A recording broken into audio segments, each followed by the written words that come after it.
Olympia IAS academy சார்பாக போட்டித் தேர்வுக்கு தயாராகும் அனைத்து மாணவர்களுக்கும் என் இனிய காலை வணக்கத்தினை தெரிவித்துக் கொள்கிறேன். தென்னிந்திய நல உரிமை சங்கம் 1916 உருவாக்கப்பட்டு 1917 நீதி கட்சி உருவாக்கப்பட்டுள்ளது. நீதி கட்சி உருவாக்குவதில் இருந்து அதனுடைய சாதனைகளை சிலவற்றை நாம் பார்ப்போம்.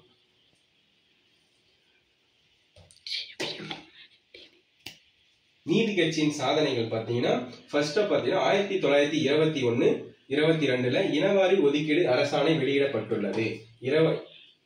இனவாரி ஒதுக்கீடு அரசாணை வெளியிடப்பட்டுள்ளது. எப்போ பார்த்தீங்கன்னா 1921, 1922. இரண்டாவதாக பார்த்தீங்கன்னா 1921 இலவச உணவு திட்டத்தை அறிமுகப்படுத்தியது. முதல்ல இலவச உணவு திட்டத்தை ஃபர்ஸ்ட் யார் அனௌன்ஸ் பண்றாங்கன்னா நீதி கட்சி தான் முதல் முறையாக 1921 வெளியிடுறாங்க.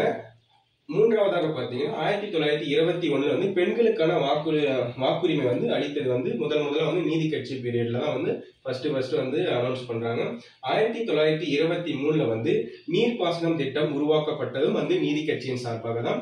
ஐந்தாவதாக பார்த்தீங்கன்னா 1924 பணியாளர் தேர்வாரியம் உருவாக்கப்பட்டது 1924 பணியாளர் தேர்வாரியம் உருவாக்கப்பட்டது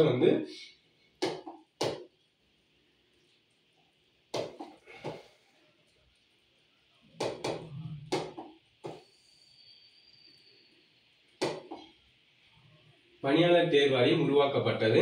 1926 இந்து அறநிலை சட்டம் உருவாக்கப்பட்டது. அதுக்கப்புறம் பார்த்தீங்கன்னா 1926 பார்த்தீங்கன்னா ஆந்திரா பல்கலைக்கழகம் உருவாக்கப்பட்டது.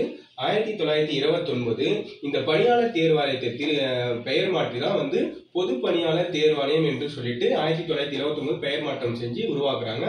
1929 பார்த்தீங்கன்னா அண்ணாமலை பல்கலைக்கழகம் உருவாக்கப்பட்டது நீதி கட்சியின் சாதனைகள்ல. 1930 பார்த்தீங்கன்னா தேவதாசி ஒழிப்பு முறை மசோதா தாக்கல் செய்யறாங்க. இதுதான் நீதி கட்சியினுடைய சாதனைகள் சிலவற்றை நம்ம இருக்கு.